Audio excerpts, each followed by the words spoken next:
I'm so sick and tired. Sick and tired.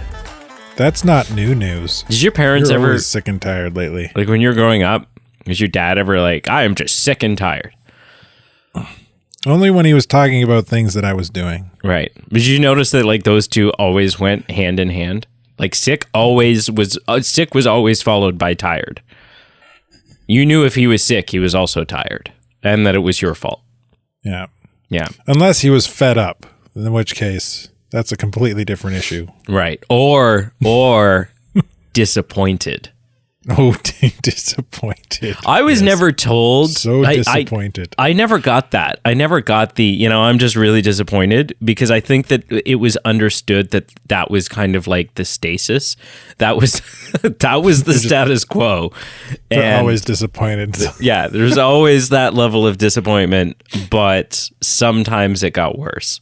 Sometimes disappointment turned into.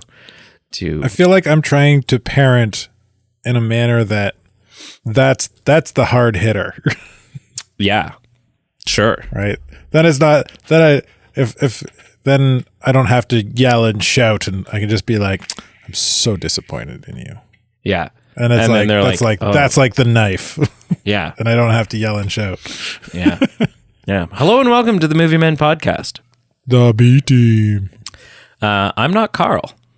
And I'm not Brady. And, but I am actually sick. So if I sound sick, I apologize. And I'm not sick. I'm feeling great. Thanks for asking, by the way. Yeah, sure. We have I was just telling you before we started, we have a head cold and a stomach bug in the house at the same time. And we know that they're like, some people are going to be like, well, it's probably the same thing and your bodies are just metabolizing them. No. We were apart. And we both began to get sick.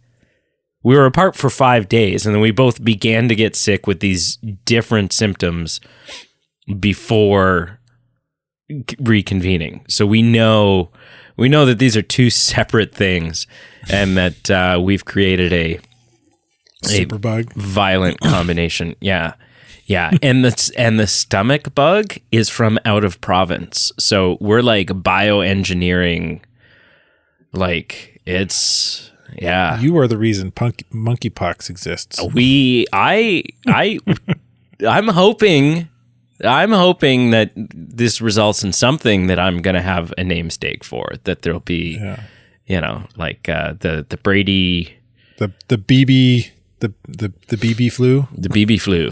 Yeah, because people will take that seriously. That's fantastic. So we're here and we're talking about news. I'm going to sniffle from time to time. The new news.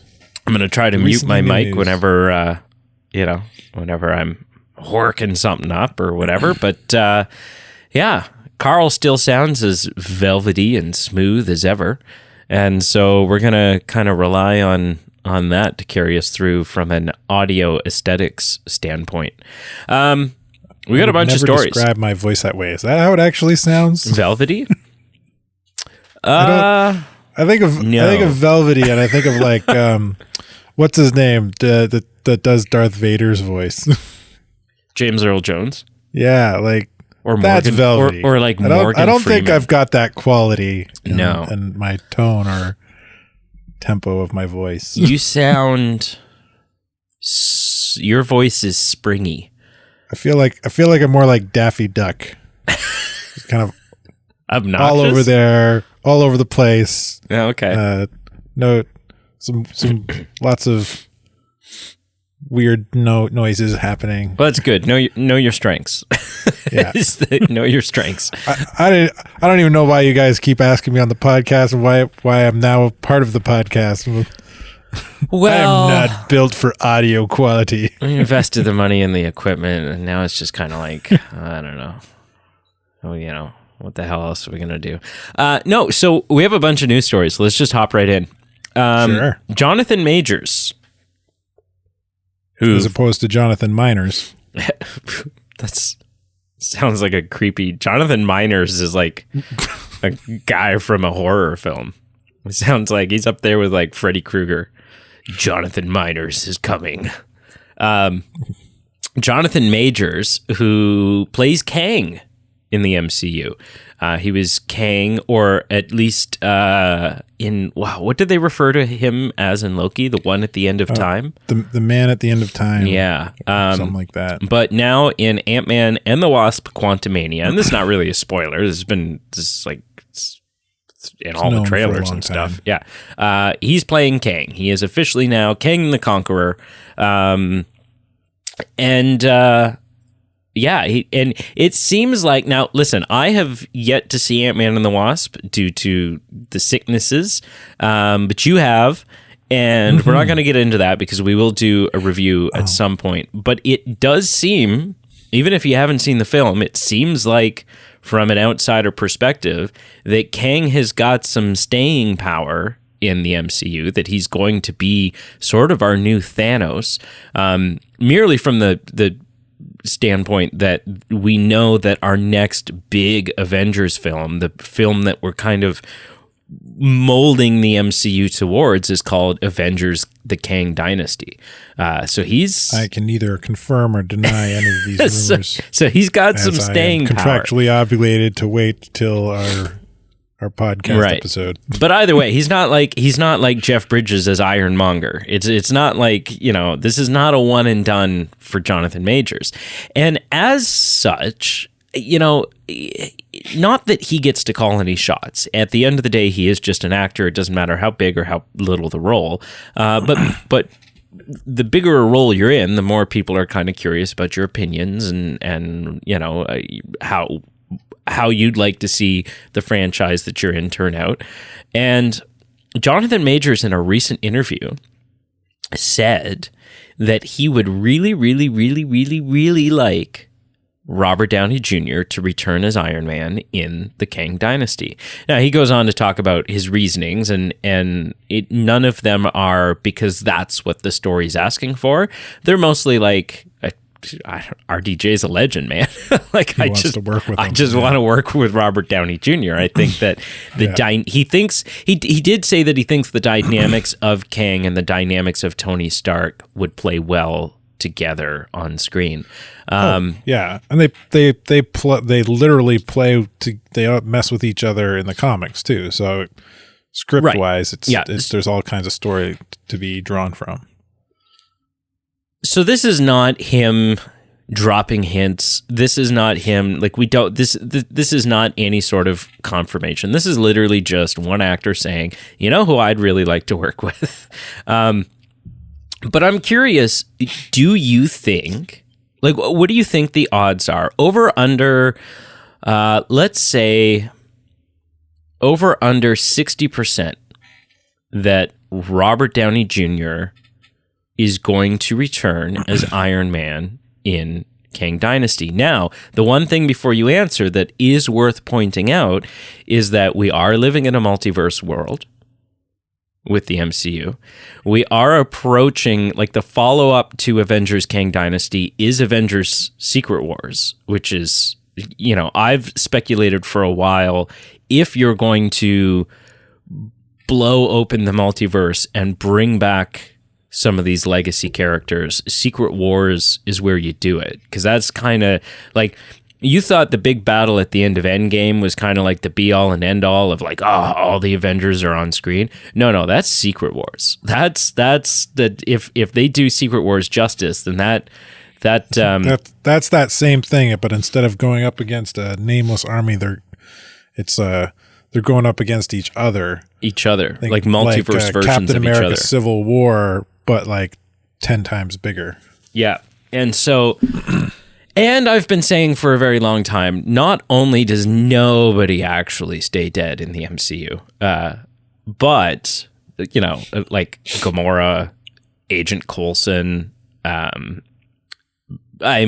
didn't stay dead long, did she? No, not at all. I mean, neither did Agent Coulson. They're like, Agent Coulson's dead, and it was this really dramatic death, and it really tugged at your heartstrings. Hey, we're gonna do a TV show. We're gonna make him the main character. But I've also been saying for a very, very, very long time, I don't know when, I don't know how, but mark my words, Robert Downey Jr. and Chris Evans will return. I don't know if it'll be old man Steve Rogers in the Captain America New World Order movie where Sam Wilson is our Captain America. I don't know if he'll show up in sort of but they've been very, like, any references to Captain America in the MCU, they've been specifically vague, right? Like, people don't know. People are like, oh, I heard he's on the moon. Oh, I heard he was dead. No, I heard he, blah, blah, blah. And it's like, no, he's probably still alive out there somewhere, just being old man Steve. But what are your thoughts? Over under 60% that Robert Downey Jr. returns, whether it's for Kang Dynasty or it's for Secret Wars? Well, I think in general, over 60% chance. Yeah, he's going to show up in something. I think one of the things I've heard he's rumored to make a appearance in is going to be Secret Invasion. That's interesting because that's like right around the corner. Yeah, so I've heard a rumor that he's, and I scrolling through Facebook, I seen like a set photo. I scrolled by it quickly, but I mean, I saw what you're like. Spoilers! Yeah, exactly. Yeah, but so if you don't want to, if you're like me and you don't like spoilers, you turn off your mic. Turn off your mic. I'm not turning off my mic. Turn off your mute. I'm going to turn off my mic for the next 30 seconds. Do whatever so that you don't hear the spoiler. Because here it is. I seen a set photo, and it looked like, as I quickly scrolled by, that it was Robert Downey Jr. beside an old, scruffy looking Nick Fury. Interesting. So, yeah. So there's a good, and that one kind of, there's they're Skrulls, they're shapeshifters. I mean, he could be walking beside a Skrull who's just temporarily shapeshifted to look like Tony Stark. Yeah. So, but that would still be, like, even though that wouldn't be Tony Stark, that would still be Robert Downey Jr. Exactly. And so that would still, like, oh man, the pop. Like we talked about last week what the pop would be if Christian Bale makes a cameo in the Flash movie. If Robert Downey Jr. shows up on screen in an MCU film and they've managed to keep it under wraps, like we have no idea that it's coming, the roof will blow off the theater. Yeah. So Robert Downey Jr.'s, I think he's pretty done with having like a full blown part in the MCU, but I'm sure he'll come back for little bit parts. Yeah, but to make bank. It could be a major part that he comes back, because you know who else was really, really, really done with it all? Hugh Jackman. Yeah. And I know he's only signing on for one movie, but he's signing on as like he's a lead in the film. Yeah, since Endgame, he did a interview with on the Joe Rogan podcast. Had a conversation with Joe Rogan about this, and he said, yeah, he's done. He doesn't see how there's a place for Iron Man. He feels like the story's done.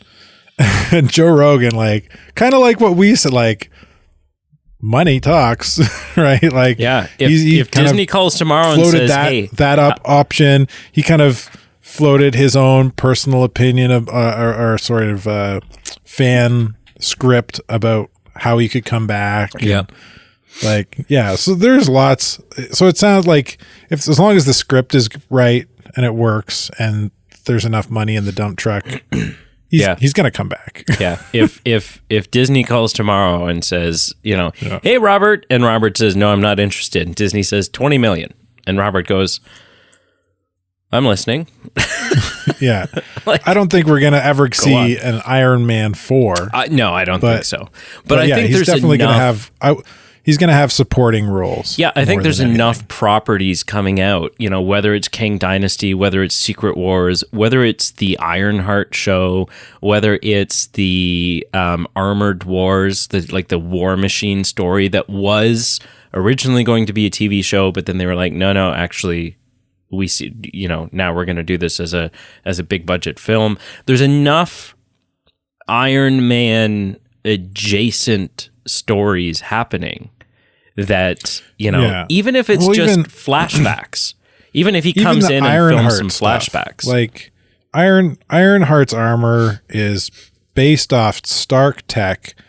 She went, like, there's some really crazy fan theories out there about this that are like, they sound pretty sound, and that there's something that Marvel, if they're not already in the works planning, they definitely could take from.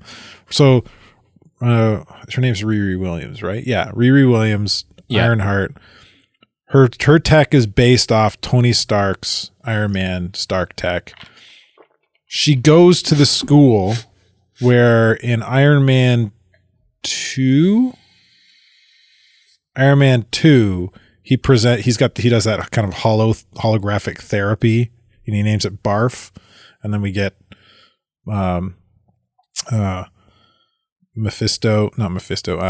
Whiplash.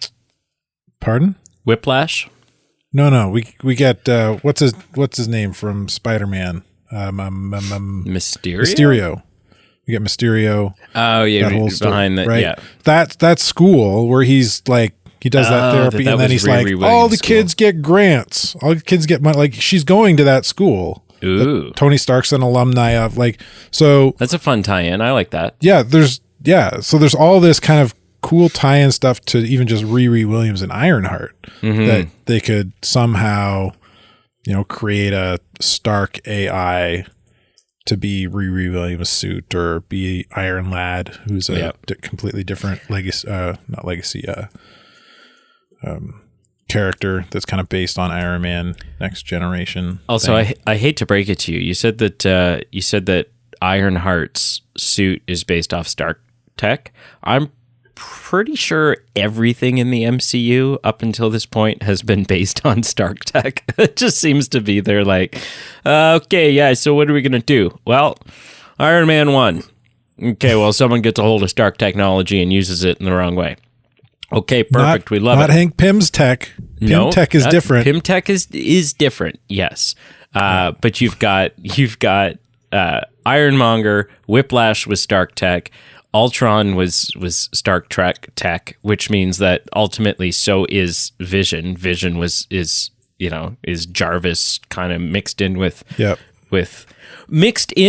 Ultron tech, which is Stark tech. So literally all of Vision is Stark tech. Stark Banner tech. Yeah, up until this point, pretty much Spider-Man has actually been Iron Man Jr. and has been Stark tech, Yeah. So it's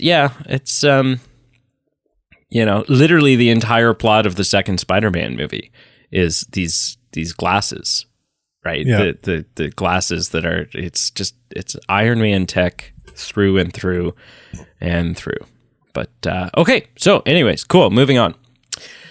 John Wick 4 is right around the corner. Now, have you seen the John Wick movies?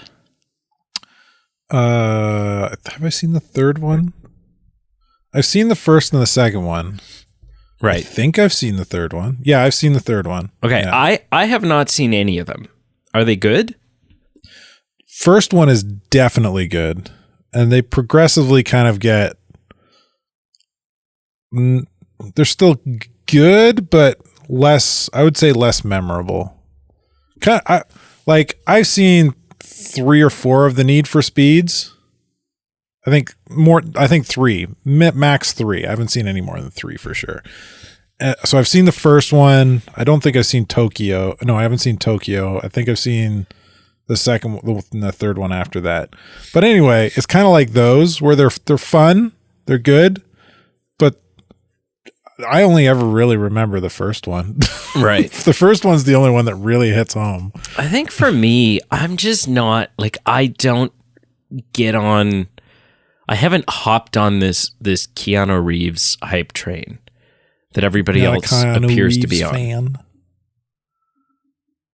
I don't hate the guy, but he's not, for me.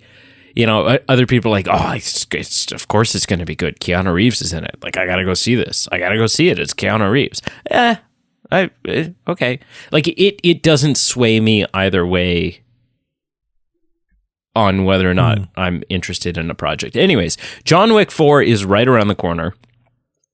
And we now have our official runtime, and our official runtime comes in just under 3 hours long. That's insane. That's so much. It is. It's long, but it's like, movies seem to have been getting longer and longer for the most part. Yeah, and it's something I've said several times on the show, maybe not you and I yet, but I've said it to Pete lots of times. Everybody seems to be in this mindset now where, we're always, it used to be just that like, oh, we can't wait. We need to know when the release date is. We need to see the first trailer. We need to find out who the cast is. And added to that recently is people really want to know what is the runtime. And they make a big deal out of announcing the runtime of a film.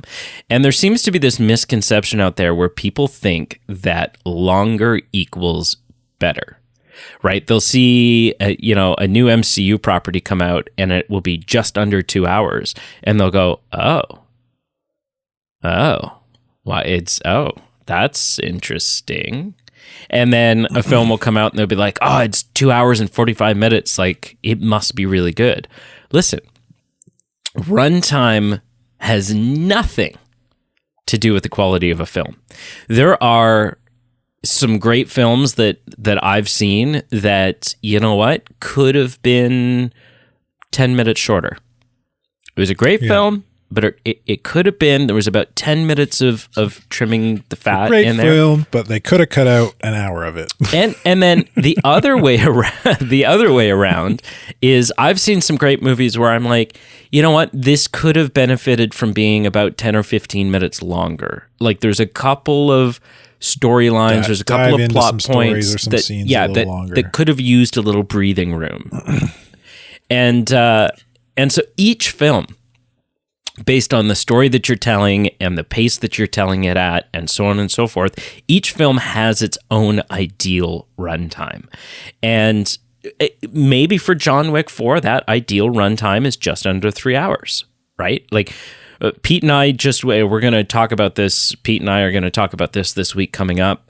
Pete and I just went and watched in the theater a theater experience that I've been talking about since the podcast's conception.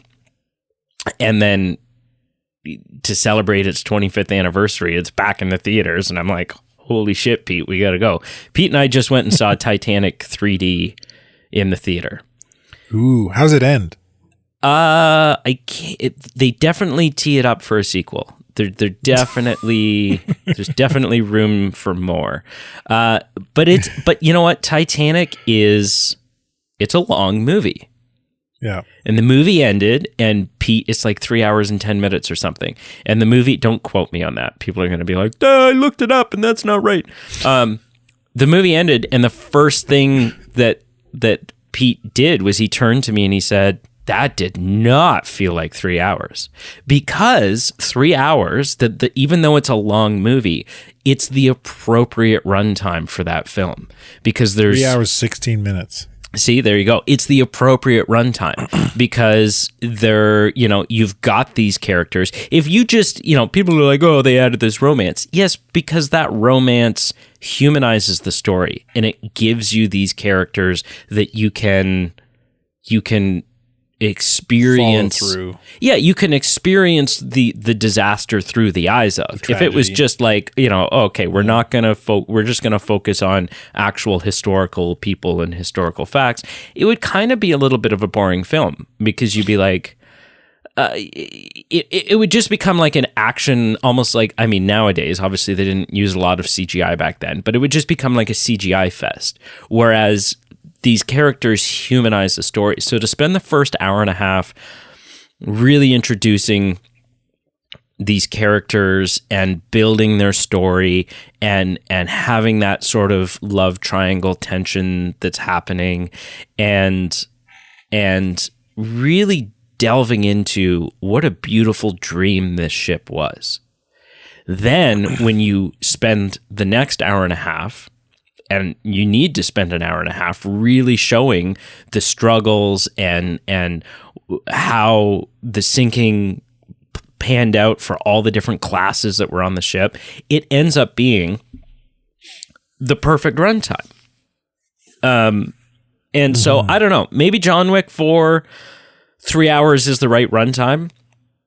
It does seem long, but again, this is coming from someone who hasn't seen the first three. They're on my short list. I'm constantly like, I gotta watch the John Wick films because everyone's always talking about them. But I'm also one of those like, I can't sit and watch the first John Wick film until I know that I've got also time the next 2 nights to watch the next 2 John Wick films, because that's just how I watch movies. But you have seen them, and you're saying that 3 hours seems excessive? I mean, yeah, I feel like it probably is. Like the first 2, like, just real quick synopsis here for you, like, definitely watch the first 2. The first 2, the stories kind of tie in together. And then at the third one, it kind of takes this other kind of repercussions of, it ties into the first 2, but it's more like the repercussions on it from a different angle of the first 2, kind of to kind of vaguely talk about what the story's about. Right. Without giving anything away. But yeah, I mean, it's an action flick. Like 80s, 90s action flicks, hour and a half, maybe hour 45 minutes, barely ever 2 hours. Right? You get the odd one that's 2 hours. I think like True Lies is about 2 hours. But yeah, like you don't need, like, at a certain point, like it's at a certain point, it's just more action for the sake of action. Right? And like a good action film has got lots of cool action, but you've got to have, like Titanic, like you were just talking about Titanic, you got to have a good narrative to help push that action, push the story forward, so the action's got something to play off of, or else you just have a ship that sinks. Yeah. Die Hard is 2 hours and 10 minutes, man. Yeah, but Die Hard's got a good narrative. Aliens is 220. Aliens has got a good narrative. I'm just trying to play devil's advocate. You're right for the most part. I'm going down the list, like Lethal Weapon, all this stuff. It's all right in that. Conan the Barbarian is 210. Yeah, I own Conan the Barbarian. Of course, and that's a movie that could use some cutting. Yes. There's some stuff in that film that should have hit the cutting room floor. And then, okay, so Scarface. Scarface is a 3-hour film. But I don't know that Scarface counts, right? Because Scarface lives in that same sort of neighborhood, not just like thematically, but just like legacy wise and like storytelling approach. It's in the same neighborhood as like the Godfather films. Yeah, and like if you look at if you're just Googling action films length, like you're gonna get a bunch of them that are action / something else too, right? Like Titanic. I'm looking at the Titanic. I Googled Titanic, and it's Titanic 1997 romance / drama, right? So like most movies kind of bridge two genres. Yeah, so, and I've said in the past, like, it also depends. There are some films, like there are a lot of deleted scenes from Titanic, and I've seen all of them ad nauseum.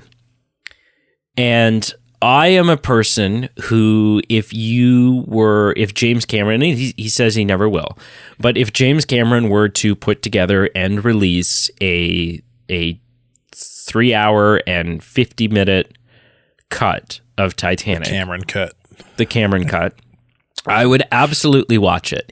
And it would probably become my go-to version. Now, I acknowledge, though, that doesn't necessarily mean that it's the better version. It's just me as the not just a fan of the movie, but me as like a Titanic nut in general of the actual historical event. I just want more. Give me more, right? I've talked about this with Lord of the Rings. Obviously, there is a plethora of content that was cut from the books. There has to be. Yeah. Otherwise, each of the 3-hour films would be 10 hours long. I would totally watch a 30-hour Lord of the Rings trilogy. I would. And I would, it probably wouldn't become my go-to version because that's just not practical. Like, you just can't be like, okay, I'm going to watch The Fellowship of the Ring. I better call into work, right? Like, it doesn't work that way. But I would certainly watch them. I'd go sit 10 hours each in a theater to watch them. If they like adapted everything from the book, and found a way. And it would not be, I'll tell you right now, it would not be the better version of the film. It would be far too long a runtime. It would be downright boring in parts. But as a big Tolkien fan, I'm just curious. I'm curious to see how these different events would play out in camera. But anyways, yeah, so John Wick 4, almost 3 hours long. I'm not going to see it in the theater, namely because I haven't seen the other ones yet, so my excitement level for it is bupkis. But, teach their own. Moving on, Steven Spielberg. So, have you heard of the guy? Isn't he related to like Chewbacca or something? Really? That was weak. You struggled there, eh? You were like, I wasn't ready for it. What's a witty? So anyways, Steven Spielberg, the route you should have taken was like, oh yeah, that new, he's like an indie up and coming. He's made a couple low budget. that indie guy who's all about the Jones sodas. The Jones sodas. So they recently had their, Hollywood recently had their annual Oscar luncheon. So it's not the Oscars, it's just kind of like leading into the Oscars, all the big highfalutin, right? Just more stuff that normal people don't care about. Well, stuff that normal people certainly aren't invited to. It's just kind of like a luncheon. It's a mingle, right? It's the who's who mingle. And something really interesting, if you watch the interviews, you watch some of the footage and stuff like that has come out from that luncheon, there's like big names there, right? Very big names. This is the Oscars luncheon, like the who's who of Hollywood. When Tom Cruise arrived at the Oscars luncheon, everybody stopped and took notice. People like, I didn't. I just took the opportunity to grab my breadsticks. People like quit.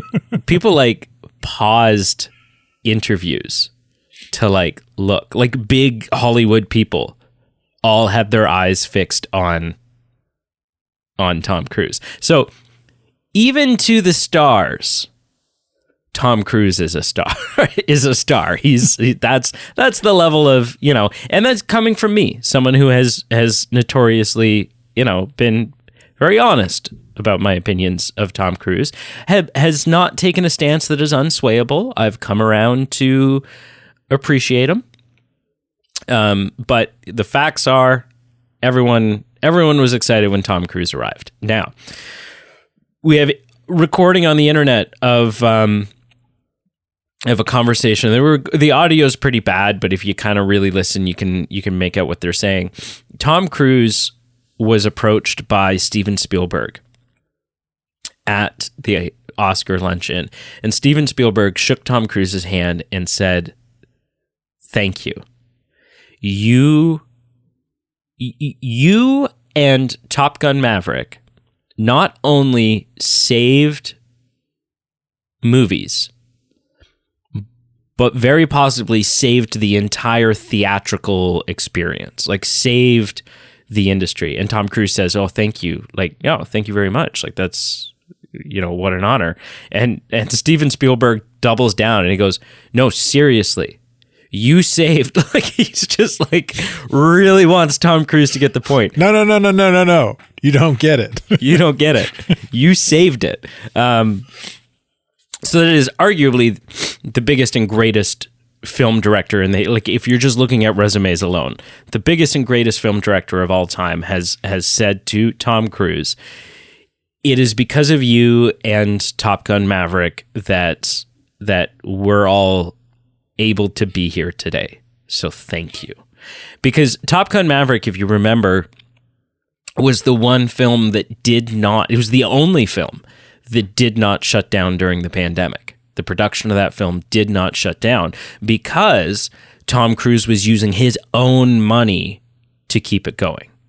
Because he believed in the project so much. He was using his own money to keep it going. They were at the forefront of COVID precautions and regulations. There's audio that came out online of Tom Cruise losing his shit and screaming at someone for not following COVID protocols, saying, the entire industry is watching us right now. Right? We are the trailblazers here, and you are going to shut this whole thing down, and thousands of jobs are going to be lost because of your selfishness. Like, he just laid into this guy. And the other thing that Tom Cruise did was that he refused, at a time when all of the big studios during the pandemic were like, okay, well, we've got this film done, and obviously we can't put it in theaters, so let's drop it on streaming. We'll just stick it on streaming, and people will watch it there. Tom Cruise refused. He refused to let Top Gun Maverick go to streaming. He was like, no, this is a theater experience. We're going to wait. We're going to hold on to this as long as we need to hold on to it, because this is something that needs to be watched in the theaters. Anyways, you hear these comments from Steven Spielberg. How big of an honor is this? And, like, especially coming from Steven Spielberg, like, what kind of weight does this hold? And do you think that there's some truth in these comments?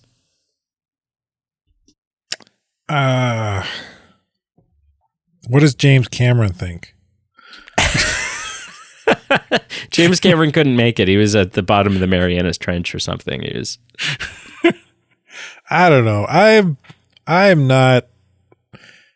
There are a few Tom Cruise movies I do enjoy, but overall, I don't. He's not really my cup of tea. Plus, his own crazy personality kind of ruins some of his movies for me, I think. Which is sure, but I try and separate the actor in real life from the performance, but sometimes it's hard. The guy is really weird, right? Like, there's anyway, saved the industry. One man. His film, right? And the fact that not only did that film get butts back in the seats, but it did something that MCU films don't or typically aren't capable of doing. It got an older demographic back in the seat, right? Whereas, like, older people do go to see MCU films, but the majority of the audience going to see an MCU film are a younger audience. Whereas the people who were going to see Top Gun Maverick, a 27-year-old sequel, were people who had seen the first one. They were in their late 30s, 40s, 50s. And so not only did it get butts back in the seats and sort of jumpstart the industry again, the theatrical industry, but it brought in a demographic to the theaters that the other major franchises of the world aren't typically able to do. But to call it it just seems like an exaggeration that it saved the industry. Like, I mean, we had movie chains declaring bankruptcy. The industry was not. It wasn't gonna die. Was it changing?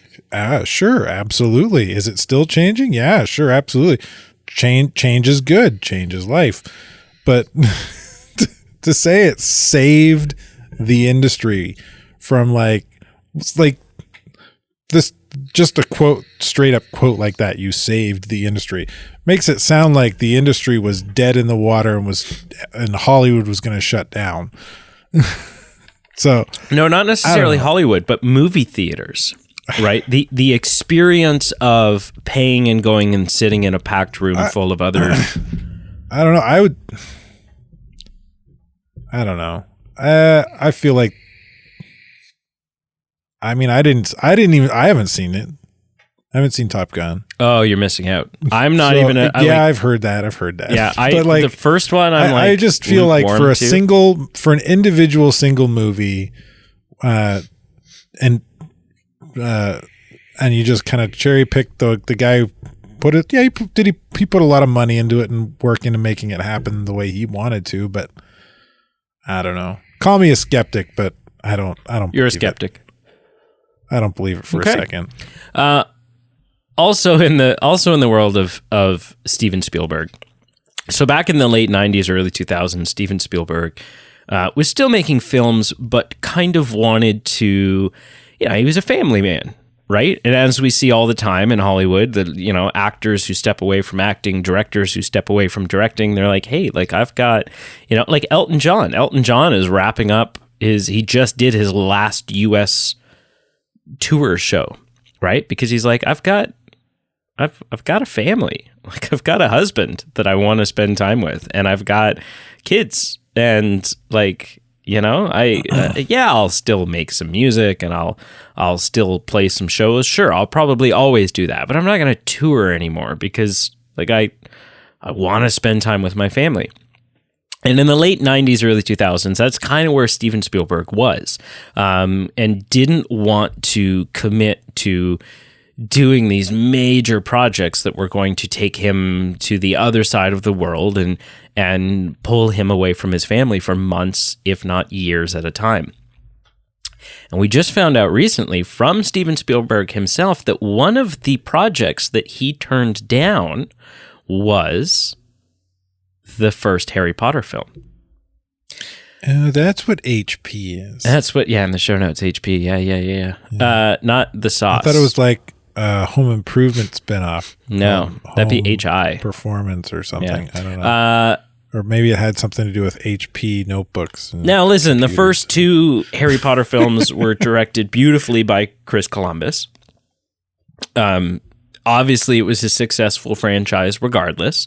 And then Steven Spielberg in that time did go on to direct Artificial Intelligence. But the big difference was Artificial Intelligence was shot in LA, right? So it was literally a job that he could like... Yeah, he didn't have to go anywhere. Yeah, he could literally like go home at night, right? Yeah. Whereas Harry Potter obviously was shot in the UK. And you can't help but wonder, though, like, as wonderful as the Harry Potter franchise turned out and as massive as a legacy as it's had and the franchise and merchandising, we just had the video game drop. You can't help but wonder what a Steven Spielberg Harry Potter film would have turned out like, especially like John Williams was doing the score. Like it's all the pieces are there. Like it's what kind of like little tip of the hat cameos? Like, would we have seen an E.T. running around that wizard village? Touching things with his magic finger? I doubt that, but you could have had, maybe Harrison Ford would have played a professor, right? Like you would have had these potential Steven Spielberg isms throughout it. Yeah. Little background characters or props. Yeah. But it sounds like he was really committed to this family thing. In fact, he said in the same interview that like during this time, even when he was shooting Artificial Intelligence, a rule at home that his wife had put in place was because it can be like when you're a director, I can't imagine trying to balance a family life and raise children and stuff. And so a rule at home that his wife had kind of implemented that he stuck to was it doesn't matter what time of day you start shooting. It doesn't matter what time of day you end shooting. you're driving your kids to school. And he did.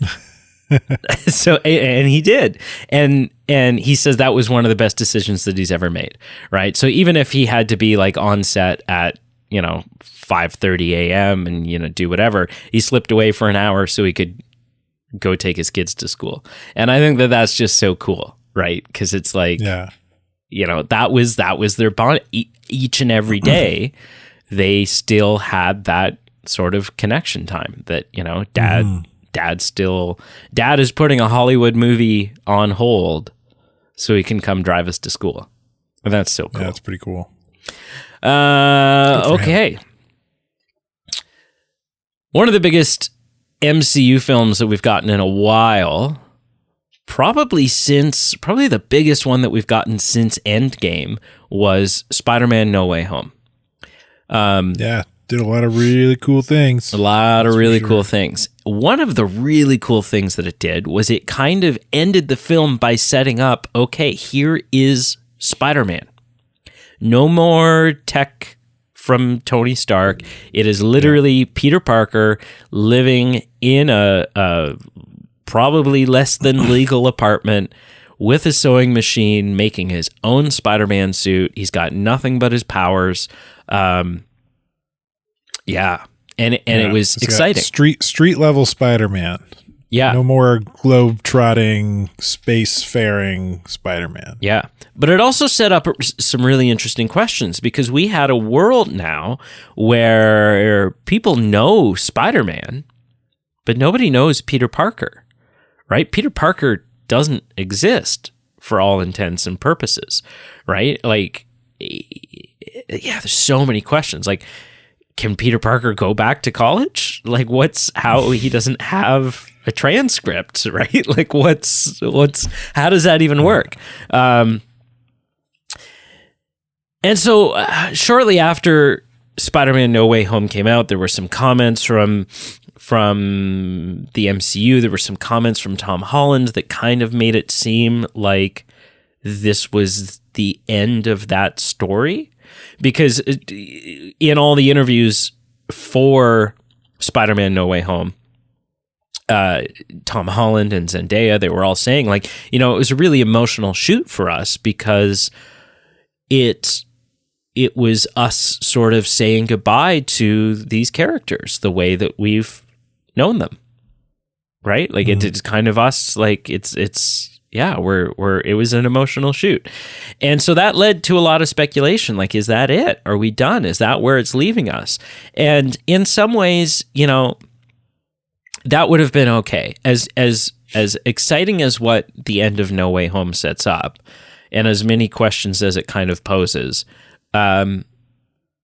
it is kind of a nice poetic ending. It's just kind of like okay, you know what? We told a Spider-Man origin story, and the way this ends is now he goes off and he becomes the Spider-Man that we all know and love. And that's the end of the story. And I think that would have been, as much as I want more, that would have been an okay ending. I think I would have been okay with that. But it has now been confirmed by Kevin Feige that the story... This is the MCU. Yeah, the story for Tom Holland's Spider-Man 4 is locked. We have that story locked. We're in the process of getting the scripts written and figuring out production dates and so on and so forth. And obviously there was no details that he could share. But Spider-Man 4 with Tom Holland is in the works. It's happening. We don't have release dates. We don't have anything. It'll be years out at this point. But what are your thoughts? Should we have a Spider-Man 4? What are your thoughts on the way that the third one ended? And are you excited? Yeah. So start with the ended one. Yeah. I like the way the last one ended. Yeah. It had a lot of kind of hanging questions specifically to like Peter Parker and how do the photos of him and all that stuff, which there's been a lot of talk about from people who worked on the project about this is how the spell worked. So, which is kind of canon-ish, I guess. But So anyway, either way, I like the way it ended, kind of going back to the roots of who Spider-Man is, kind of fighting for the little guy. I think, I think I'm excited definitely for more. I mean, it'd be kind of weird if he didn't show up again in the MCU. Yeah. You've created, if you're Marvel Studios, you've created this massive world now. Like, it's huge now. Like, all the characters and like even like little park characters who originally were just extras on the set are now have like recurring roles as extras, right? Like, there's like the guy in Shang-Chi on the bus who's like recording the fight and stuff like that. Like, he's a recurring extra. Like, he's been in a couple of Spider-Man films and stuff like that. So like, this is a huge world where when extras get recurring roles, you've built a massive world. So it'd be weird if Spider-Man doesn't show up. Like if there's an attack in New York and Spider-Man doesn't show up, that seems odd. We already get some of that, I guess, anyway, with like some of the shows and things that are happening. But I don't know. I'm excited about it. I'm sure they'll do it well. It's how much of this is going to be kind of like Sony driven versus Marvel driven, I think will definitely play a part in its success. I don't know. I mean, Sony's doing some good things though. Like, here's the thing. I agree that Sony's got a dodgy past when it comes to their Spider-Man properties. But let's not forget what they're doing with the Miles Morales Spider-Verse stuff. Yeah, that's really cool. That's been a stroke of genius. Now, obviously, we haven't seen the second one, but the first one, I think, was not only one of the greatest comic book films of that year, it was also a major surprise. Like, I think a lot of people, even the people who were excited for it, did not expect Into the Spider-Verse to be what it was and sort of have the legs that it did. It was like, oh, okay, it's another, like, it's an animated comic book thing. Like, you know, it automatically kind of gets slotted into a specific category, but it definitely doesn't live in that category. It's kind of in its own incredible thing. I very much I liked the second one a little less, but I do like the Venom films, the Tom Hardy Venom movies. We're not going to talk about Morbius. That was very disappointing. But, you know, the Morbius thing was kind of one blip in the roadmap with kind of what they're doing right now. I am excited for the Kraven the Hunter film. How do you do that without Spider-Man, though? What? I don't know. How do you do that without? Well, they did Venom without They're doing all Spider-Man. these villain one-offs with like Morbius and Kraven, and it's like, I don't really care so much about the villain if there's no Spider-Man there. Yeah, but you know what? But I don't think the general public agrees with that sentiment. Like, I get that. But, you know, the general Venom, we've had this discussion before, like you make it for the general public and not the fans. I don't think that's what you do. No, I don't mean the general public as in like not the fans. I mean like everybody else. I mean the majority of moviegoers and of fans, because the Venom films have still done exceedingly well. You know, I don't know anyone, and I'm sure there's some basement dwelling losers out there, but I don't know of anyone who at the end of Todd Phillips' Joker film went, yeah, but there was no Batman. It didn't need it. Like we're in this era of like proving that you can do these films and not need like that these characters have an interesting enough story on their own that you don't necessarily need them to have a hero showing up to thwart the day. So you're we'll just make instead of making origin stories for our heroes, we'll just make them for the villains, and then they'll fight the hero later. Yeah, and then you know what? Then if all this happens, and then Tom Holland ends up being the Spider-Man of that universe somehow, then great. If all of this happens, and then they drop the world's biggest bombshell of all time, and they're like, okay, so we're doing Venom 3. We're very excited. We're very excited for Tom Hardy to be returning. We're also very excited for Andrew Garfield to be returning as Spider. Then, like, oh my God, the internet explodes. Right? Yeah. Like, all I want. Do they bring back him? But man, I don't that'd be fun, but I don't think you can do Andrew Garfield Spider-Man. I think you need to recast. Oh, I don't know. I honestly, the Venomverse. I think that Tom Hardy's Venom up against Andrew Garfield's Spider-Man. I am so there for that. It would be cool, but it wouldn't work because they've already established through post-credit scenes and stuff that not Venom, his host, pardon? Eddie Brock. Eddie Brock. Yes, thank you. Sorry. Names and brains don't work for me. Eddie Brock has already said he's never heard of Spider-Man. This is a newspaper reporter who's worked on both sides of the country, and he's never heard of Spider-Man, who's, if it's Andrew Garfield, has already been very prolific in the New York area. So what? They exposure. Yeah, but they all live in these. You need to start fresh, I think. No, they all live in these spider multiverses now.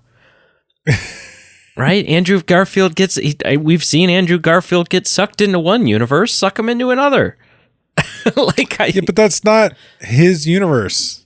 That's not his. Like, I don't think that works. I don't know. We'll see.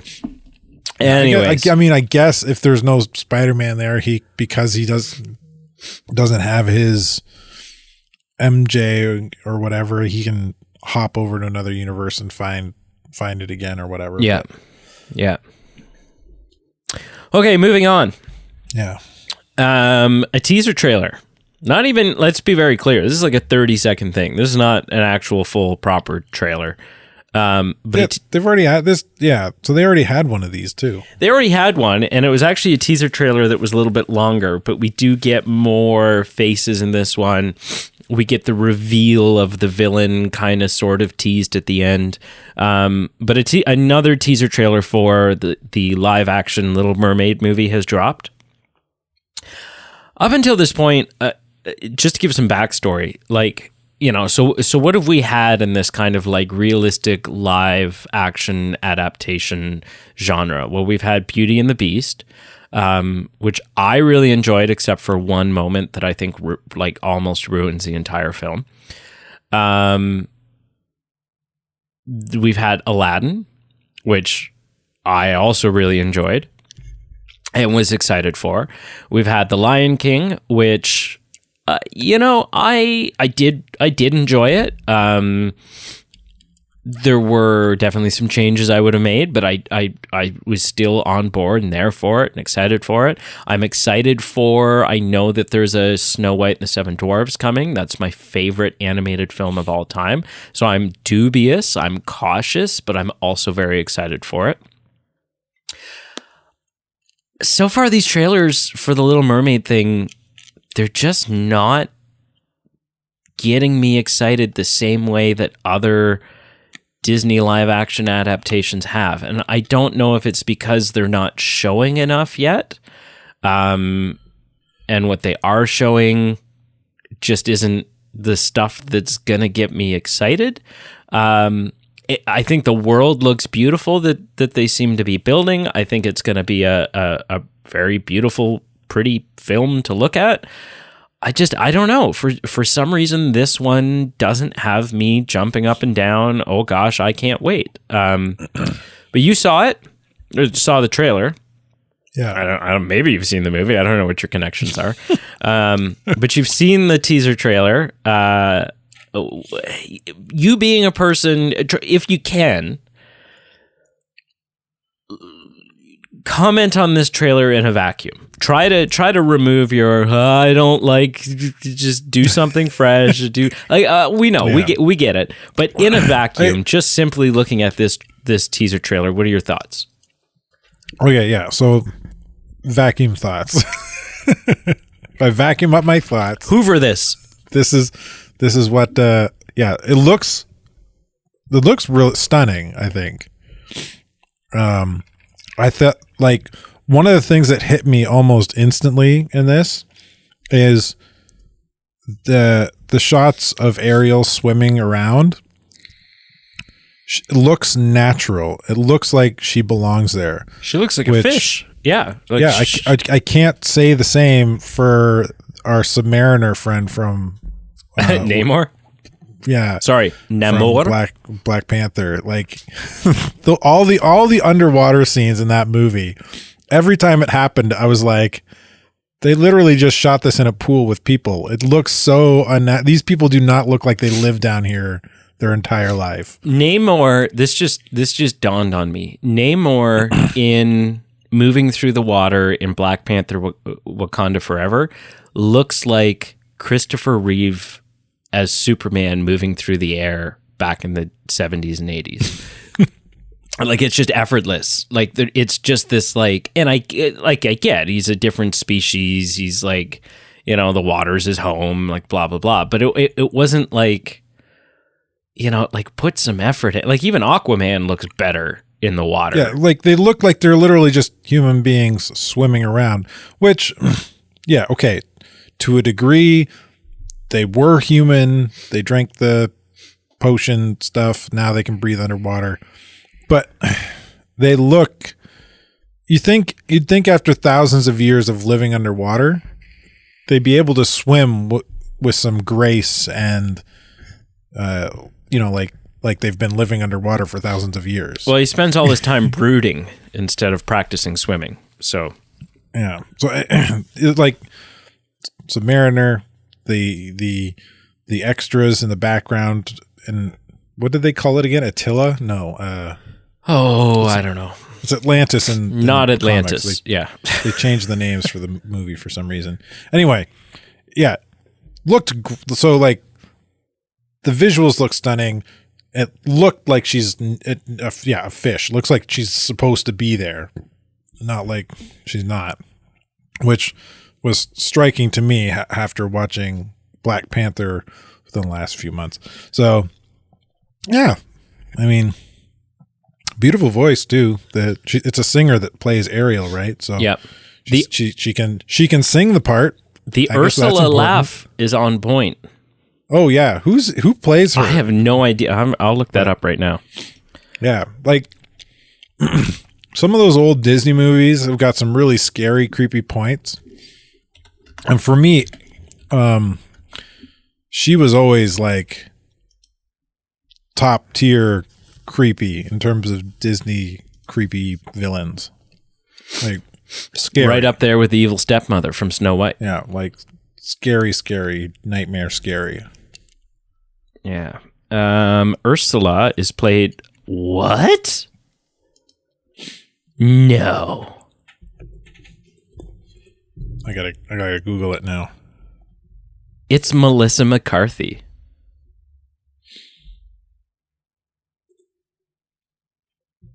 I would not in a million years have guessed that. But I mean, okay. Yeah. Really? I see the eyebrows now in that little tiny thing that we got. Okay. That doesn't seem right. Javier Bardem is King Triton. I could see that. That works.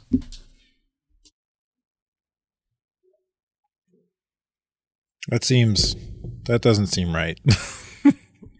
Like, you think the information's wrong, or you're just like that shocked? I'm just shocked that Like, she doesn't seem right for this role. But maybe, you know what? But maybe she'll nail it. Like, because she's not, falling over herself and making dick jokes. So, like, yeah, well, maybe I'll enjoy. Maybe this will give me a new appreciation for Melissa McCarthy. I don't know. Huh. I would not have guessed that in a million years. Neither would I. That's cool. Okay, moving on. We talked last week about Patrick Stewart's comments on whether or not he was going to reprise his role as Professor X in Deadpool 3. And essentially what he said was, they've told me to stand by. And we sort of speculate a little bit on what that could mean and what it could not mean. Well, he was doing another interview, a sit-down interview, and he was being asked some more details.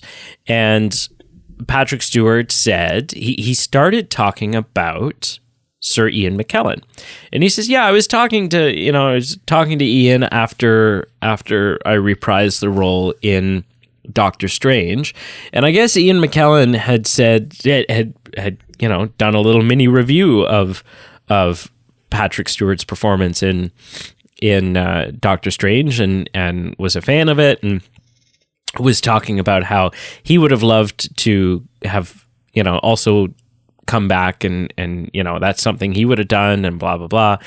And then Sir Patrick Stewart says, "But Ian and I, we're not done. Ian and I, we've got plans." Now, that's all he said, and that does not. It's important to state, because there are articles on the internet right now saying Sir Patrick Stewart confirms that Magneto and Professor X are. That's not what he said. That's not what he said. Sir Patrick Stewart and Sir Ian McKellen, both sirs, by the way, are actually really great friends in real life, right? So this could mean anything. This could mean that they're doing a little indie project together, that they're going to do a Broadway show together. It could mean 100 different things.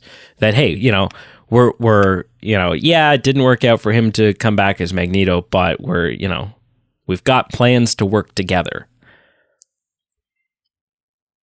But it sure kind of seems like maybe he's suggesting that Sir Ian McKellen is coming back as Magneto. And that's certainly this is one of those films where it's like, throw the kitchen sink at it. Like when it's Deadpool 3, it's kind of hard to screw it up by pulling characters in. Because you're just kind of like, well, whatever. Like, this whole thing is so crazy. Obviously, there's going to be some kind of like strange multiverse thing happening, because this is Deadpool's first soiree into the MCU. So something is happening in terms of multiverse, I would think. At this point, I'm like, throw the kitchen sink at it. Like, bring him back. Absolutely bring him back. As much as I hate James Marsden, make James Marsden show up as Cyclops. Like, I really don't care. Like, just like, I'm so on board for the idea of Ian McKellen returning as Magneto. As you would say, the old, frail, weak, blown over in the wind Magneto. Yeah. But I don't know, man. If you pull up right now some images of Sir Ian McKellen as Magneto, that is a man who is not showing up to mess around. He's intimidating in that outfit. Anyways, you hear these thoughts. How do you interpret these thoughts? Is this Patrick Stewart saying, yes, we're both coming back, or is he talking about something else? I think this is a case of Marvel having a new leaker on their hands, and that Tom Holland has got to pass that trophy on to Patrick Stewart. Really? You think? No, I don't know. You think Patrick Stewart should get a couple lessons in lying from Andrew Garfield? Yeah. Yeah. No, I mean, I think they're both likely to show up. Marvel's probably got a check with their name on it. They're just waiting to put the date on and hand it to them. At this point, I wouldn't be surprised if James McAvoy and Michael Fassbender show up as well as the young versions of these characters, and they're all on screen together at one point. I don't like you said, it's Deadpool 3. Throw the kitchen sink at it. Okay, over under 50%. What are the odds that Ryan Reynolds is also in this film, ever so briefly, as the version of Wade Wilson that he played in Wolverine? No, that one's dead. He killed him, remember?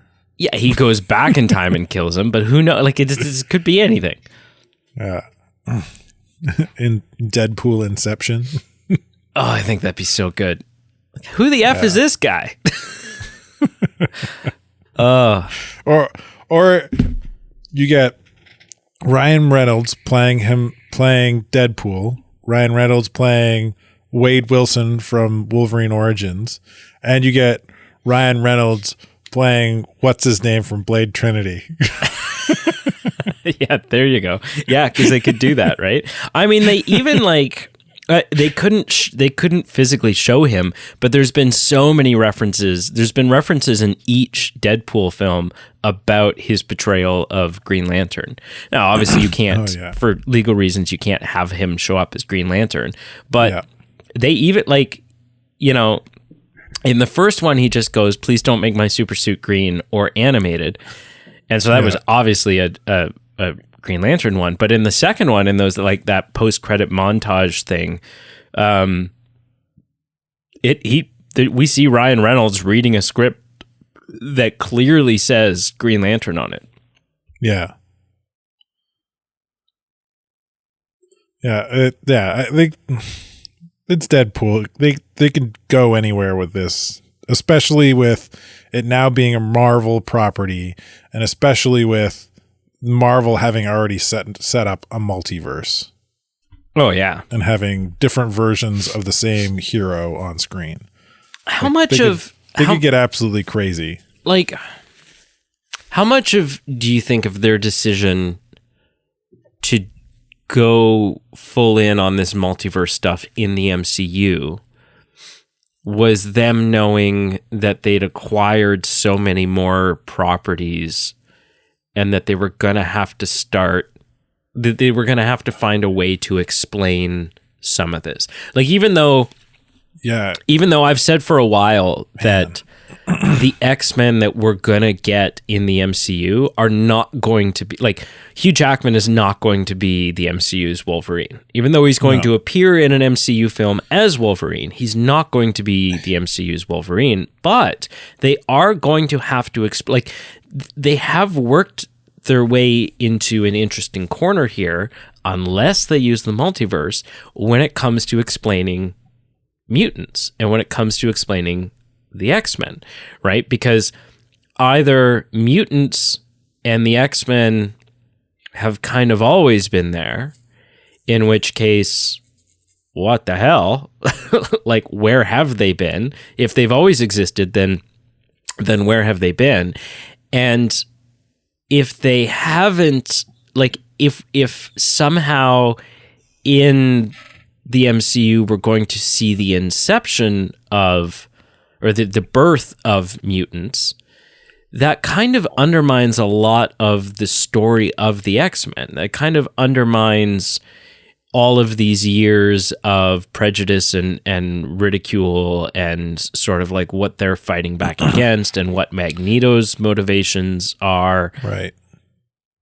So yeah, I think they have to, which is why when Multiverse of Madness came out, I was like, oh man, we need the House of M storyline. We need Wanda to have at some point said, in the past, at some point, she said no more mutants, and they all disappeared, were wiped out of existence. And then now in Multiverse of Madness. She, does whatever that brings them all back. And finally, like at the end of that film, ushered into the movie, we get introduced to the MCU's X-Men. I thought that would have been so cool. Obviously, that's not the route they went. That's fine. No. But it does still raise the question, like, how are you going to explain this? Yeah. And I think, I think they probably, once they acquired Fox, and now you've got all these characters and teams that don't fit into the world you've created. Yeah, you essentially got to kind of recreate the world somehow. You either recreate your world by kind of tearing down the walls of the rules you've built of it via a multiverse, via kind of restarting the world somehow, or you use them in a different space and time. Definitely, I think going with something closer to the first option, obviously. And they've already kind of started introducing it. You haven't seen Miss Marvel yet, right? No, I've seen Miss Marvel. Yeah. Yeah. So the end of that, they hint at mutants. Yep. Right?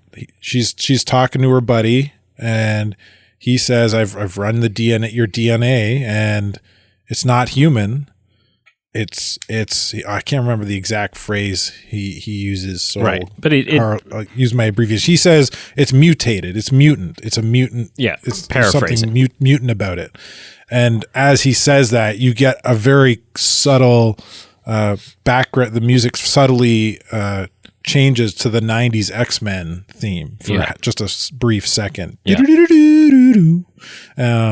And so they're already building towards it.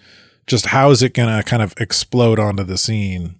Yeah. Like it, or is it just going to continue to be this kind of subtle build and they'll slowly introduce them? In which case, yeah, I think you were kind of saying you do the X-Men a disservice, because a big part of the X-Men is they fight against the prejudice of mutants while also fighting to save those who persecute them from an extreme mutant group. Which, I mean, you could still have that prejudice if it's this new thing that we're all not used to and we don't understand them. But it just doesn't seem like, I don't know, in a world where, like, so why isn't there that prejudice against superhumans? Against super soldiers and against, which to some extent there is. Like, that was the whole plot of Falcon and Winter Soldier. But yeah, it just seems like you need all those years of, like, you can't just be like, okay, now this is Magneto and this is what he thinks, and now this is, like it. Yeah, it's tricky. Yeah, and Magneto's got a pretty specific backstory that makes his character who he is, right? With the whole internment camp Nazi Germany thing. Like, how do you recreate that, right? Yeah. Like, the reason he is so extreme against the prejudice is because he's lived against that extreme prejudice before, and he knows that you can't tolerate it. So he's just gonna, I don't know. Yeah. I hope they do find a way to make, like, I don't know. I think there's still ways to do it where, like, the family that Wanda envisioned as she was a kid was also just a part of, like, projected reality. I do hope that it turns out that Magneto is the father of the twins, but I don't know. We'll have to wait and see. Yeah. We will have to wait and see. Okay, moving on. Away from the MCU towards the DCU again? No, actually, the DC Elseworlds. Elseworlds, yeah. Listen, much to Pete's chagrin, I loved the film The Joker. I'm a huge Joaquin Phoenix fan. Batman is my hero. He's my comic book character. And it sounds cliche to say, and I always, when people are like, oh, who's your favorite Batman villain? I hate saying Joker because it just seems like, oh, that's what everybody says. Yeah, you're just a normal Batman fan. Yeah, you don't know the Rogues Gallery because you just say a Joker. Real fan would say Calendar Man. Yeah, ventriloquist. Yeah, no, but it is. I mean, Joker is just the perfect Batman villain because they are the yin and the yang. They are the order versus chaos versus like it's just. It never has there been, in my opinion, never has there been a more perfectly matched protagonist and antagonist in comic book history. Like it's just so perfect. I don't know, spies versus spies, man. Shut up. So I loved Joker. I loved how dark it was. I loved the take that they did with it. It was just, for me, it was phenomenal. And it was supposed to be a one and done. We've talked about that many times. They're like, we're not kicking off a franchise. This Joker's not going to go up against a Batman. This is a one and done ordeal. And I commended them for that. Dump truck full of money. I commended them for that 100%. I thought that was the way to go. But then Joker made $1 billion, $1.074 billion. And the CEOs sat around their table looking at each other going, trilogy? Well, but here's the thing. As they pointed. Here's the thing. Not only did it make $1 billion, it made $1 billion with a $55 million budget. It set the record for the, like, if you factor in the ratio between how much they spent versus how much they made, it is the most successful financial film of all time. Because never has a film been made for so little and grossed so much. Yeah. So then you kind of have to... practically an indie film. Yeah, exactly. So then you kind of have... Because there's very little special effects in it. Really. And so... then you kind of have to scratch your head and go, huh. Look, I know we said this was one and done. But what are the odds you think Joaquin would come back? How much can we offer him? And I guess they offered an amount that he was happy with. Because he's coming back. And we've known that for a while. We got a first image a little while ago, which was just him, I believe it was Joker shaving. But we now have a new image, which is Joker and Harley Quinn. Harley Quinn, who we know is being played by Lady Gaga, which a lot of people are going to, I think when that was announced, a lot of people went, what? Really? Lady Gaga? Listen, those are people who haven't seen movies like A Star is Born and stuff like that. Lady Gaga is a phenomenal actor. Like, I was amazed at her acting chops in A Star is Born. So acting classes can do wonders. Yeah, so we have this image, and it's basically, it looks like Joker and Harley have been macking out, maybe. And it's very inappropriate workplace relations. Yeah, well, with a client. Yeah, well, and she does in this image, Lady Gaga. If you look at sort of the outfit that she's got on, you can't see much. You can see her shoulder. It does seem like it's maybe sort of like a sweater type thing. Like she's not jacket. Yeah, she's not in Harley Quinn get up. She's in Harleen Quinzel get up. And I wonder if this image is an image from Arkham Asylum at a very pivotal moment where one Dr. Harleen Quinzel is suddenly, taken aback by the allure of a Joker.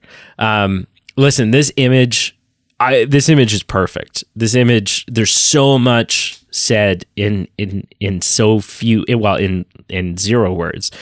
this is just a fantastic image. I think it's totally in line with the Joker atmosphere that they've set up with the first one.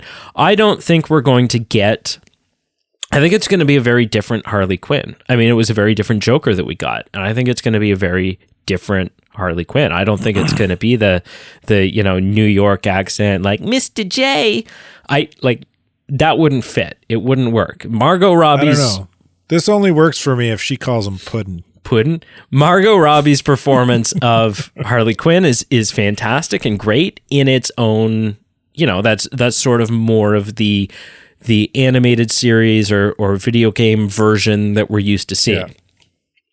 Yeah. Obviously, a film like this calls for a different take. And there's so much in this image. There's so much in this image that just gets me really, really excited. You're looking at the picture. What are your thoughts? I don't know, Puddin'. It looks pretty good. That's it? I think I can work with this. Yeah. It's interesting. So the name of this Joker film is called Joker Folie à Deux, which is a French term, obviously. And it's a psychological condition. Folie à deux is a shared psychotic disorder. So basically, delusional belief of a psychotic person is imposed on another person or persons. A person who is already psychotic adds new delusions from another closely associated individual with psychosis. A normal person suffers from a delusional belief of a psychotic person after resisting it for a long time and then maintains it despite the separation. That's everything. That is the relationship between Joker and Dr. Harleen Quinzel, right? That she's presumably a mostly normal functioning doctor at this asylum. And something about her interview sessions, something about her therapy sessions with Joker causes her to also fall down the same rabbit hole and lose her mind. Yeah. This is, yeah. I mean, if they do it the same way they did the first one, where they kind of like completely do a fresh, but still true to the character take, this has got gold written all over it. Yeah, cannot wait. All right, moving on. Final topic. This is a big one. Last one. And back to the MCU. One that you're one that you're going to be very excited about. I saved this one for last because I think this is going to be a high note for you. So we talked a little while ago about Big Papa Iger coming in and taking over Disney again. Yep. And we speculated on some of the changes that were going to happen as a result. We house shaking things up. Yeah, we talked about some of the we touched on it again last week with them cutting a bunch of jobs and sort of removing some of those layers of micromanaging that had been put in place by the previous regime. Bob Iger came out the other day and he said something, I'm paraphrasing here, but something to the effect of, look, we're going to, specifically looking at the MCU and some other properties, but specifically the MCU, he said, we got to cut back here. We got to get back to the days of quality over quantity. Preach it. And not that they're going to get back to like, one or two MCU properties coming out a year, right? But let's veer away from 9 coming out a year. Because when you have 9 MCU properties coming out a year, quality control is impossible. Right? I heard someone talking... Not to mention you're oversaturating your audience. Well, I heard someone talking about this, and they basically said, when you have... Let's say you have 3 or 4 properties coming out a year. you can ensure quality with that, because Kevin Feige and the other powers that be are hiring the best of the best to go in and do the best work that they possibly can, and you can oversee it and maintain quality. Well, when you bump it up past that, when all of a sudden you're at 9 properties a year, 10 properties a year, the first thing that happens is you have to start hiring directors and writers and showrunners and so on and so forth that you would not have hired otherwise, because they did not fall into your top 3 or 4 circle of trust. The other thing that happens is you're stretched thinner than thin can get. Like, Kevin Feige just cannot be everywhere all at once. And so the vision, not like the vision, but Kevin Feige's vision for the MCU and the white one, and his ability to maintain quality is not, it's just, you can't sustain that. You can't keep that up. And so it looks like, yeah, we're starting like effective immediately. 2 MCU shows that were supposed to be coming out this year have been pushed off to next year. Did they say which?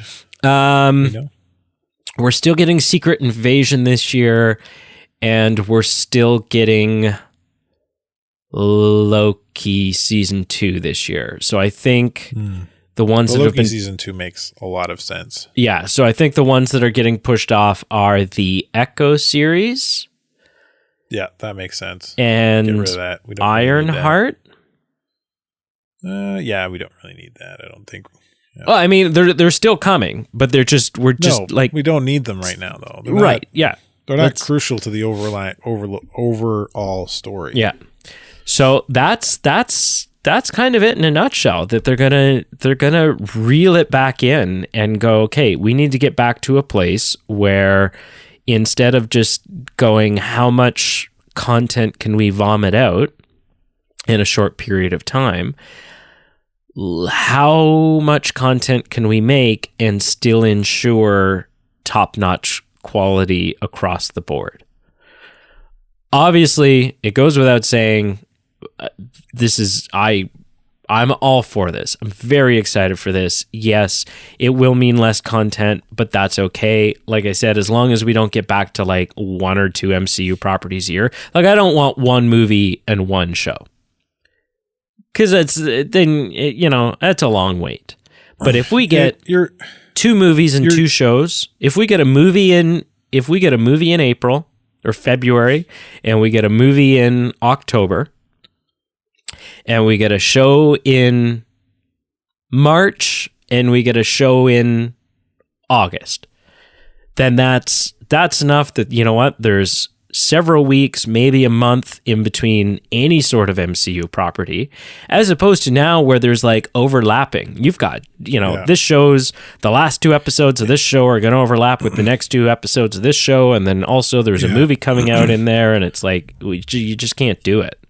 Yeah, I agree with that. Like 2 or 3 shows, 2 or 3 movies. Yeah, like ideally in my mind, you open the year, like the calendar year, January, sometime in January, with a movie, and then after the movie lands, a couple weeks later, you drop a show, and then it kind of picks up where the movie left off, maybe with a different character, but kind of helping push that overall storyline forward. And then you go to a movie, and then a show, and then a movie to end out the year, maybe. I don't know, right? Like that, to my mind, would be like way more comfortable to consume that pace of entertainment than what we're getting. Like, we've already had 3 movies this year from Marvel? 2? No, just 1. No, just the one. There just wasn't 1, any in January. and it's out in theaters now. And it feels like it's more, though. It feels like it's so much more. Yeah, like it feels like a lot.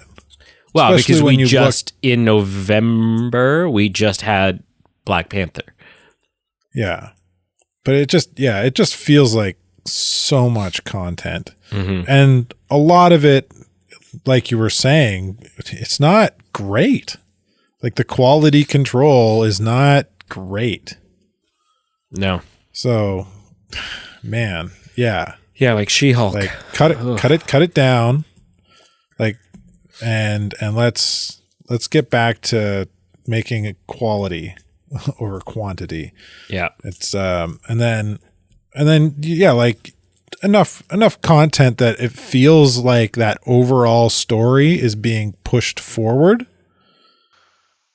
but not so much that it's just diluted with all the garbage, because you can't you're if you're saving the overall the overarching story beats for the big titles, then all these little titles, Miss Marvel, Black Panther, really, and She-Hulk, and yeah, all these titles, they're like, okay, this was a fun movie or a fun show. It wasn't great, but I mean, how did this push the narrative forward? Right. With outside of its own microcosm story. Yeah. Right. Like we're looking at the MCU is bigger than just an individual story at this point. Yep. So if Kang is the story, don't give us anything that doesn't involve Kang. Well, in some form or fashion. Yeah. Or at least have something that, is There's going to tie something in it pushes it forward, ties it forward. Yeah. Like was the only real payoff for Miss Marvel the X-Men beat and a little bit that kind of post-credit scene with Captain Marvel? Well, I mean that show was a setup for Captain Marvel. Yeah, I know, but like that at that point, is it? But like, did it do its job well?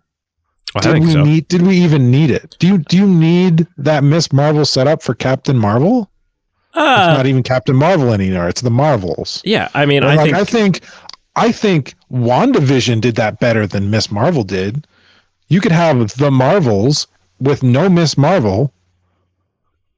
Yeah. TV show and no Miss Marvel in the movie. Like, yeah, I mean, I haven't seen the movie, so I don't know the storyline. But like, WandaVision set up this idea of kind of Marvel's character, quote unquote characters, better than Miss Marvel did, I think. Yeah, I mean, I think the nice thing about the Miss Marvel, like, I think Miss Marvel is the second best MCU show that we've gotten. So I can't say many bad things about it. I think right next to WandaVision, it was the best show that we've gotten. And I will say that, like, it was good. Yeah, it was a stark difference between the kind of the normal kind of tempo that a Marvel show sets. Could they have set up Miss Marvel in the Marvels film? Sure. But it's also, like, I can't deny it is nice that when that movie starts now, we can hit the ground running. That we don't need any setup. That is a very strong point. Yeah, I'd concede that. Right? Because otherwise, as somebody who's kind of at this point with like where the MCU's at and the discussions we've had about the DCU, and I'm just kind of like, I don't want to know origin stories anymore. I just jump right in. Right. So, and I think that's where, like, as far as TV shows go, then I think that's what you use your TV shows for. You use your TV shows as a 6 to 10 episode origin story for these characters, right? So now I don't even want that though. Yeah, but I just think it gets it out of the movies, right? Because you do need some sort, like, you can't just do away with origin stories, because if we had a movie, if Secret Wars comes out or Kang Dynasty comes out and Moon Knight shows up, and we hadn't had the Moon Knight show, as problematic as the show was, you're going, I'm sorry, who the hell is this? And what are his powers? And how does, like, you'd come out of the film going like, yeah, it was just a bunch of flashy action because I didn't know who anyone was. And they gave me 6 new characters, but I don't know these. I don't care about these characters. I have no idea who they are. Yeah. So anyways, I don't know. What I do think is interesting is I think there's a counter argument to that, in that like Werewolf by Night gave us several new characters with no origin. So yeah, but only one character who, like, if any of them are going to continue on, it'll be just the one. Like, that was meant to be a standalone one and done thing, I think. I don't think so. No? No. Anyways, I don't know. What I do think is interesting is like Bob Iger is pumping the brakes on the MCU. I think he's going to do the exact opposite with Star Wars. Right? I don't think, not in terms of like, hey, we're about to get a bunch more shows, right? Like, I don't think it's going to be like, oh, okay. Like, we've already got shows in the pipeline. We know that Ahsoka's coming. We know that Skeleton Crew is coming. We know that what is it called? The one that's about the Sith, Star Wars, the something or other. Anyways, but I do think that one of the first things that Bob Iger did when he got back into office was called Kathleen Kennedy. And even though Kathleen Kennedy's on her way out, right? We know that, but until she's on her way out, she's still acting president of Lucasfilm. She's got to still work until it's time to leave. I've heard many people speculate, and I think this is 100% true. The first thing that Bob Iger did was he hopped on the phone with Kathleen Kennedy and he said, "We got to get a film into production. Like, what do we have? What do you have that is in the works, or that we're spitballing, or whatever? Tell me about a movie. You have to make a Star Wars movie. Come on." Like, we didn't buy Star Wars. Bob Iger did not buy Lucasfilm to not make movies, to make shows. He did not buy Lucasfilm to make Andor. Yeah. As amazing as Andor was, he did not buy it to make Andor, and he did not buy it to make the Bad Batch Who Gives a Shit season 2. Right? Like, it's that was not the plan. The plan was, we have a multi-billion-dollar franchise. Let's make Star Wars movies. So, it's fascinating. Anyways, that's the news. Thank you so much for listening. Thank you for listening. I always want to do my YouTube sign off where I'm like, thank you for liking, commenting, and subscribing. Anyways, check out our Facebook, Instagram, Twitter, all listed down below. We have a merch store where you can go and buy some fun apparel, winter, summer, or otherwise. And check out our Patreon page. For as little as $1 a month, you can help keep the show running, as well as get a bunch of perks, including exclusive episodes that are only available to Patreon subscribers, and increase your voting power when we post votes on what movie we're going to watch and review next. So, yeah, those are all fantastic links. Should check those out. Yeah. Do all those things. Yeah. Send us away with something prophetic. Yeah. Do all those things, and we will hunt down Patrick Stewart and make him confirm his rumors. That is false advertising. We will not. You're making promises that we cannot follow through with. Do all those things, and we will make sure that the next Star Wars movie is amazing. Just check out the links.